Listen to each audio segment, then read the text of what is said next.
Hello everyone.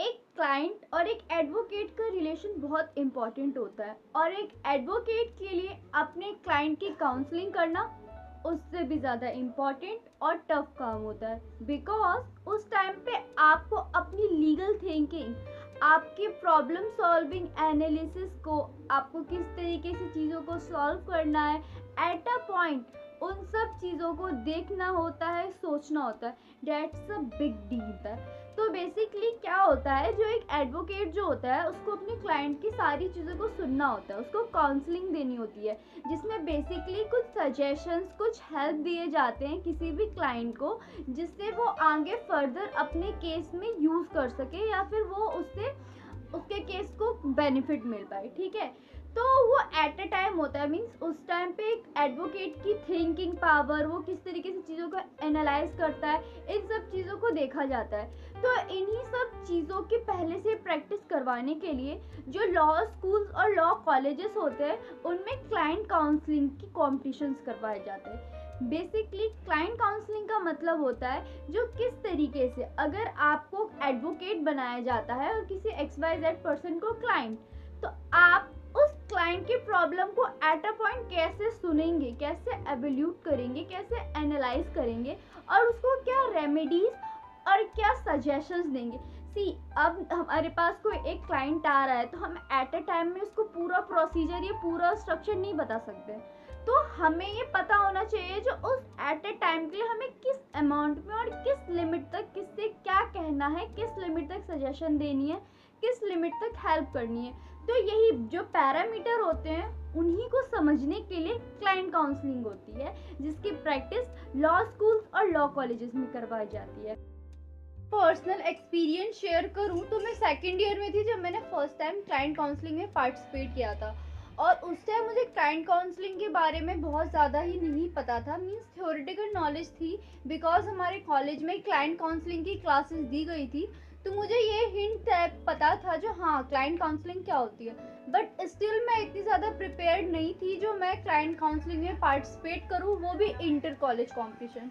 But उस time पे circumstances ऐसे हुए जो हमें तुरंत से अपॉर्चुनिटी मिली एंड आई वाज लाइक अभी अपॉर्चुनिटी मिली है, so I have to do it. तो फिर मैंने अपॉर्चुनिटी को एकदम अच्छी तरीके से सोचा पहले, जो मैं पार्टिसिपेट करूँ ना करूँ, और फिर एट अ सडन मैंने बोला हाँ मुझे पार्टिसिपेट करना है, तो पार्टिसिपेट करना। And the participation was like that कि आज हमने रजिस्ट्रेशन करवाई है और 2 दिन के बाद हमारा कंपटीशन है। तो फिर मैं और मेरी फ्रेंड हम दोनों ने पार्टिसिपेट किया था, बिकॉज जो आपको रूल बुक दी जाती है ना उसमें आपको क्राइटेरियाज दिए जाते हैं, लाइक कितने स्टूडेंट जो है वो एक ग्रुप में पार्टिसिपेट कर सकते हैं। तो हमारे में 2 पार्टिसिपेशन का था, जो एक ग्रुप में 2 पर्सन रह सकते हैं, एंड हमें 2 प्रॉब्लम दी गई थी। और जो टाइम अलॉटमेंट था उस टाइम पे, जो रूल बुक थी उसमें ये दिया गया था जो 20 मिनट्स का पूरा टाइम दिया जाएगा, जिसमें 18 टू 15 मिनट्स जो है वो आपको दिए जाएंगे क्वेश्चनिंग के लिए क्लाइंट से, एंड आफ्टर दैट जो टाइम बचेगा, जो 2 मिनट या 5 मिनट बचते हैं, उसमें जो जजेस हैं वो हमसे क्वेश्चन करेंगे that why did we prefer this remedy. तो फिर ये पूरा का पूरा वो सिनेरियो था वो। तो फिर हमने जो हमारा जिस दिन पार्टिसिपेशन था, जिस दिन कंपटीशन था, उससे एक दिन पहले अरे जितने भी हम सोर्सेज का यूज़ कर सकते थे हमने सब सोर्सेज का यूज़ किया। हमने अपने टीचर से पूछा, अपने फ्रेंड से पूछा, अपने सीनियर से पूछा, और chat GPT, Google, YouTube, mean सब चीज़ों का हमने एक तरीके से ऑल दो हमने जिस्ट निकाल लिया जो हाँ हमें क्या करना है, कैसे करना है।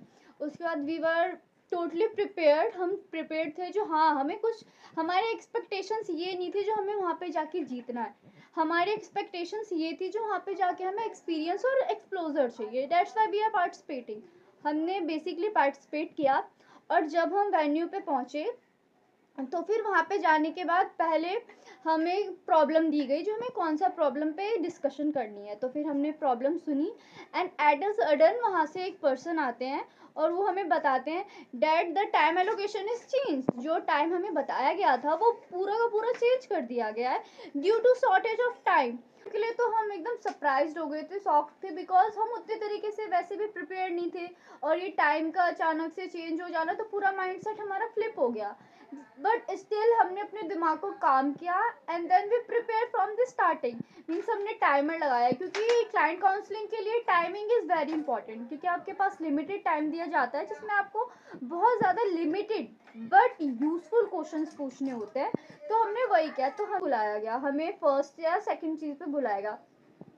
सो इट्स नॉट अ एक्सक्यूज़ जो हम जीते नहीं जीते, बिकॉज हमें जाना ही था। हम फर्स्ट लेवल पे जाएँ, सेकंड में जाए, थर्ड में जाए, हमें जाना ही था। तो हम वहाँ पे गए, तो वहाँ पे जाने के बाद हमने अपना बेस्ट दिया। लाइक जितनी भी हमारे पास नॉलेज थी, स्किल्स थे, हमने सब चीज़ का यूज़ किया। और जो जजेस थे वो हमारे क्वेश्चनिंग से बहुत ज़्यादा इम्प्रेस्ड भी हुए, बिकॉज हमने बहुत अच्छे से क्वेश्चनिंग की थी, बहुत अच्छे से प्रिपेयर्ड थे। वहाँ पे जाके हमने जब पूरी चीज़ें देखी, हमारा सब हुआ, उसके बाद जब हम एज अ ऑडियंस बैठे, जब और पार्टिसिपेंट्स आए, देन वी रियलाइज कि हमने कहाँ कहाँ लैकिंग पॉइंट्स आए हमारे, हमने कहाँ कहाँ गलती की है।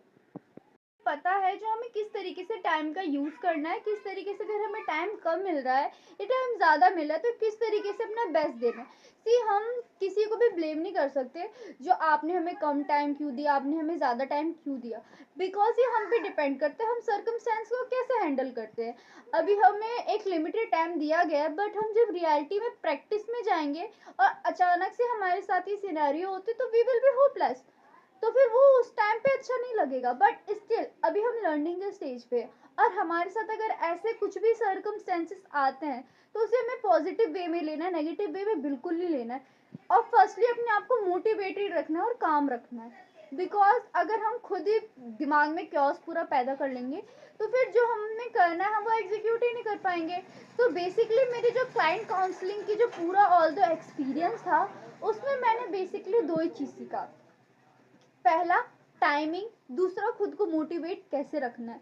बिकॉज अगर मैं कोई भी चीज़ कर रही हूँ, मैं अपना 100% दे रही हूँ, बट वो अगर मैं खुद मोटिवेटेड ही नहीं हूँ, तो फिर मैं अपना 100% नहीं दे सकती। तो उस पूरे क्लाइंट काउंसलिंग के कंपटीशन में हम फर्स्ट लिए, टू बी ऑनेस्ट, और हम एक्सपेक्टेड भी था जो हाँ हम फर्स्ट लेंगे, but still as a first doer, as a beginner, हमने बहुत अच्छा परफॉर्म किया। और जो हमें जजेस से जो फीडबैक्स मिली, वो हमें बहुत ज़्यादा ही उसकी हमें उम्मीद भी नहीं थी, but that was literally literally very very good, और हम उससे सेटिस्फाइड थे। एंड ऑल्सो अब हम ये मोटिवेटेड है जो हाँ हमें पता है हमारे लैकिंग पॉइंट्स क्या है, और हमें ये भी पता है जो हमें उससे ओवरकम करना कैसे है, कैसे कॉम्पीट करना है। कंपटीशन बहुत अच्छा था, बहुत हमने एक्सपीरियंस अच्छे लिए, बहुत ज़्यादा एक्सप्लोजर करने का मौका मिला। And I will suggest every one of you कि आप भी ऐसे कॉम्पिटिशन्स में पार्टिसिपेट करो, बिकॉज जब तक आप पार्टिसिपेट नहीं करोगे तो फिर आप आगे अपने आप को और इम्प्रूव नहीं कर पाओगे, अपने आप को और फर्निश नहीं कर पाओगे। तो फिर आई विल जस्ट सजेस्ट कि आप पार्टिसिपेट करो, और ये सोच के तो बिल्कुल भी मत टालो कि ये हमारा फर्स्ट टाइम है, बिकॉज आप कभी भी स्टार्ट करोगे आपका फर्स्ट टाइम आएगा ही आएगा। और अगर छोटी सी भी कुछ भी ऐसे सिनेरियो में चेंजेस आती है, तो प्लीज़ पॉजिटिव वे में सोचो, नेगेटिव वे में नहीं सोचना, बिकॉज नेगेटिव वे में सोचने से कुछ नहीं होगा। बट अगर आप पॉजिटिव वे में सोचते हो तो आप उससे कुछ सीखोगे, कुछ आपके माइंड सेट में रहेगा जो हाँ क्या सही है। So this is what I experienced in my first client counselling.